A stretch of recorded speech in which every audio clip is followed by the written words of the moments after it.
Hey, salut tout le monde! Fait que aujourd'hui, on va jaser de Western Legends.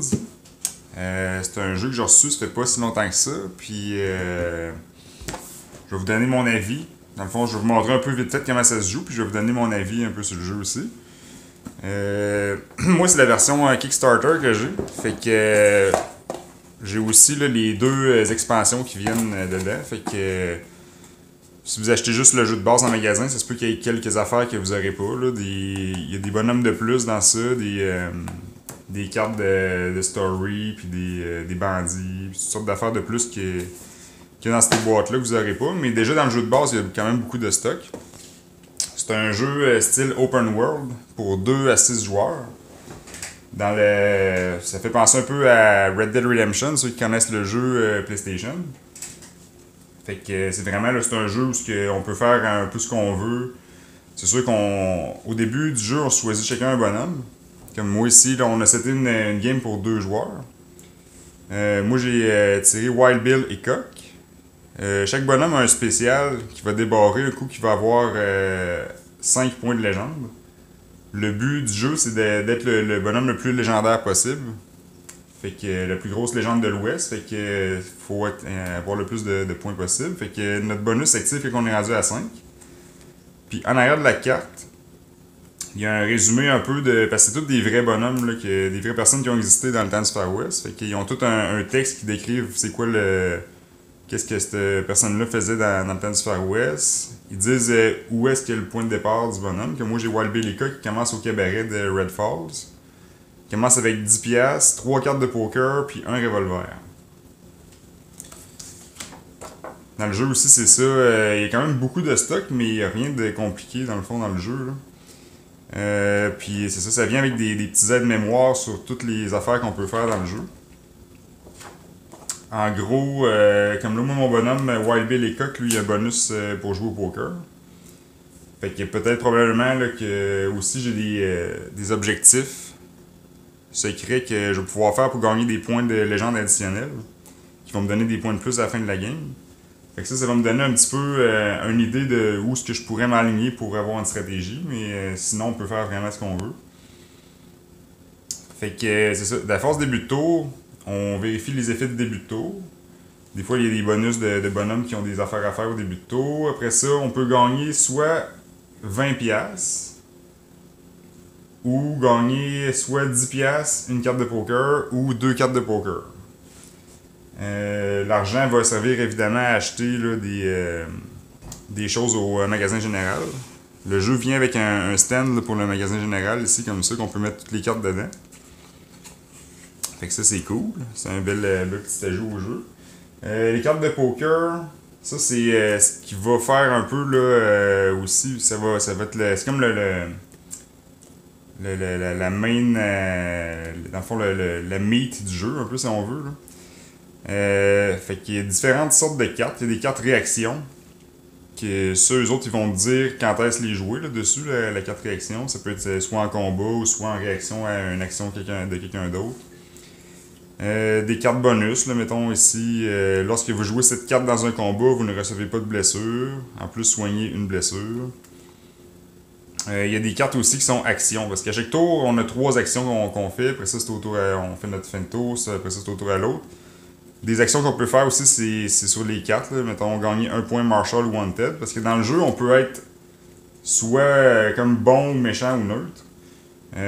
Si on est du côté des bons, on va être sur la plus Marshall, on va être en équipe comme avec le shérif, pour essayer d'arrêter les joueurs qui sont Wanted, eux autres. Qui sont du mauvais côté. Puis aussi, on peut être carrément neutre, puis on se fait pas achaler par le shérif à rien. Là. Fait que si on regarde un peu un tour de jeu, c'est comme je disais au début, ben on choisit notre bonus qu'on veut prendre, là, soit de l'argent ou des cartes de poker. Après ça, on choisit une monture. Supposons que j'avais 2 sortes de cheval. Ben là, j'en choisirais une pour le tour. Puis, ou même chose pour les armes qu'on veut équiper. Ensuite de ça, phase d'action, bon, c'est mouvement. Comme là, moi j'ai Wild Bill et Coq ici. Une action de mouvement, on peut se déplacer de 2 cases. Supposons que je serais ici. Là. Je pourrais dire une, 2. Bon, ça c'est un de mes mouvements. Je pourrais dire un autre mouvement, puis un autre mouvement, supposons si je voudrais aller là. On peut utiliser les actions des lieux. Il y a différents lieux là, ici avec des icônes. C'est tout lié avec des actions qu'on peut faire. Comme ici, supposons que je vais à la banque.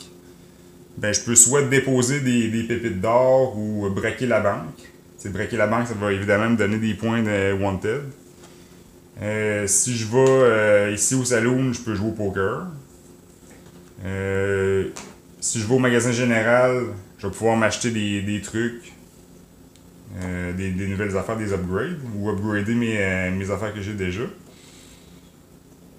Ensuite de ça, bon, il y a la gare, ça c'est pour le bétail. Supposons, il y a 2 ranchs là, dans le jeu. Si je vais ici, je prends une action pour prendre un bétail.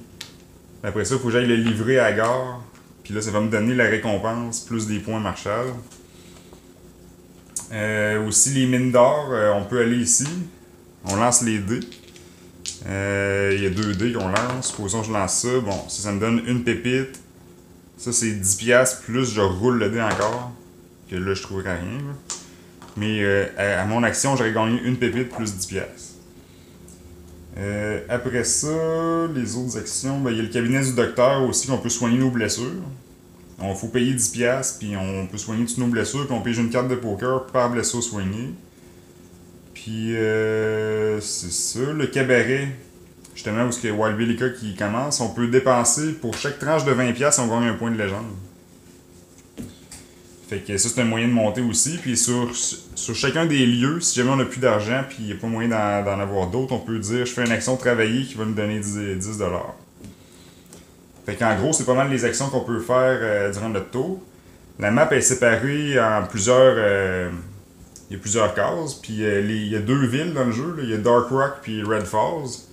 On voit que la ligne est un petit peu plus épaisse pour séparer les villes. Il y a aussi 2 zones infranchissables qu'ils appellent les Messas. C'est des espèces de chaînes de montagnes. Que on peut pas les bonhommes peuvent pas aller dessus, là, sauf un qui a un bonus spécial pour. Fait que ça, c'est comme de la manière que c'est délimité. Il y a aussi différentes régions, là, Mestos Point. Fait que ça, la map, ça ressemble à ça. Si on arrive sur la case d'un autre joueur, on peut aussi dire je vais te provoquer en duel, ou tu peux le voler, ou tu peux faire aussi une arrestation. Supposons que moi je suis Marshall puis mon adversaire est Wanted, je peux dire je vais faire une arrestation. Fait que ça donne tous des bonus différents. Puis comme là on joue une partie à 2 joueurs, on va jouer contre aussi le Man in Black qui appelle. Lui il a un set de cartes spécial. Là, à chaque tour, moi je vais jouer mon tour, supposons. Après ça, c'est mon adversaire. Après ça, on va jouer un Man in Black. On révèle une carte qui va dire qu'est-ce que ça fait. Souvent, il est fort en combat. Là. Lui, il nous baisse toujours de 1 la carte de combat. Puis, c'est ça aussi, là, il gagne toutes les égalités. Il y a aussi des cartes pour les bandits. Quand on veut se battre contre des bandits, on regarde le numéro qui est en dessous, supposons 5. Puis là, on va lire le texte qui correspond au numéro 5 pour le bandit contre lequel on se bat. Fait que, en gros, c'est pas mal de la manière que ça se joue. Aussitôt que quelqu'un arrive, là, on peut dire une partie courte. Souvent, quand je monte le jeu à quelqu'un, je vais faire une partie courte à 15 points. Sinon, on peut faire 20 points, le premier qui arrive à 20 points de légende ou 25 points de légende.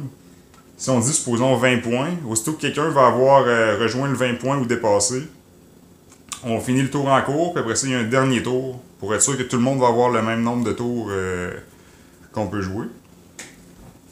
Aussi, c'est vrai, c'est ça. Quand on va au General Store, si on regarde un peu, là, c'est ce qu'on peut acheter. Il y a différents fusils qui vont nous donner des bonus en combat. Supposons, lui, au début du combat, regardez 2 cartes au hasard de la main de votre adversaire. Un fusil, après avoir gagné un combat, piocher une carte de poker. Il y a des revolvers, des holsters, des provisions qui peuvent être pratiques aussi. Un chapeau qui est pratique pour les games de poker. Il y a 3 sortes de cheval. Je pense qu'il y en a 2, si je ne me trompe pas, dans le jeu de base. Puis dans l'expansion, ça rajoute un cheval de bétail pour transporter plus de bétail. Parce qu'on est limité à ce qu'on peut transporter. C'est un jeton bétail par personne qu'on peut transporter. Mais si on a le cheval de bétail, c'est 2. Puis on peut pas avoir plus que 4 pépites d'or non plus, sauf si on a la mule, qui nous permet d'en avoir 2 de plus. Fait que c'est une sorte de petits bonus intéressants qu'on peut rajouter. Puis aussi, j'ai des nouvelles. Ah, c'est vrai, il y a des cartes histoire aussi. Si pendant mon tour, supposons, il y a une histoire ici, dépenser 80$ ou plus en ville en une seule action. Si je réussis à faire ça, supposons que je dépense 80$ en ville, je vais mettre un de mes jetons ici sur la carte. Comme là, on est deux joueurs, fait que le prochain qui va en mettre un, supposons mon adversaire à son tour aussi dépense 80$ en ville, il est pas obligé, là, mais il peut mettre un jeton ici. Ce que ça va faire, c'est qu'à la fin du tour, ça va activer la carte. Puis en arrière, il y a une histoire là, avec des récompenses, puis toutes sortes d'affaires qui vont se passer. Là, on va rajouter des bandits. Là, puis, fait que ça, c'est vraiment le fun. Il y en a vraiment beaucoup des cartes. Là. Plein d'histoires. Il y a beaucoup de cartes que le prérequis, c'est la même chose, mais les histoires en arrière sont toutes différentes. Fait que ça change vraiment là, l'allure des parties. Fait que côté gameplay, là, c'est vraiment, comme je vous dis, il n'y a rien de compliqué. C'est sûr qu'au début, bon, ben, quand on faut prendre le temps de tout penser aux actions qu'on peut faire, fait que ça peut rallonger un petit peu la game, mais un coup qu'on a joué une partie ou deux, là, ça va vraiment smooth. Là. Les composantes du jeu, comme les dés, sont super beaux.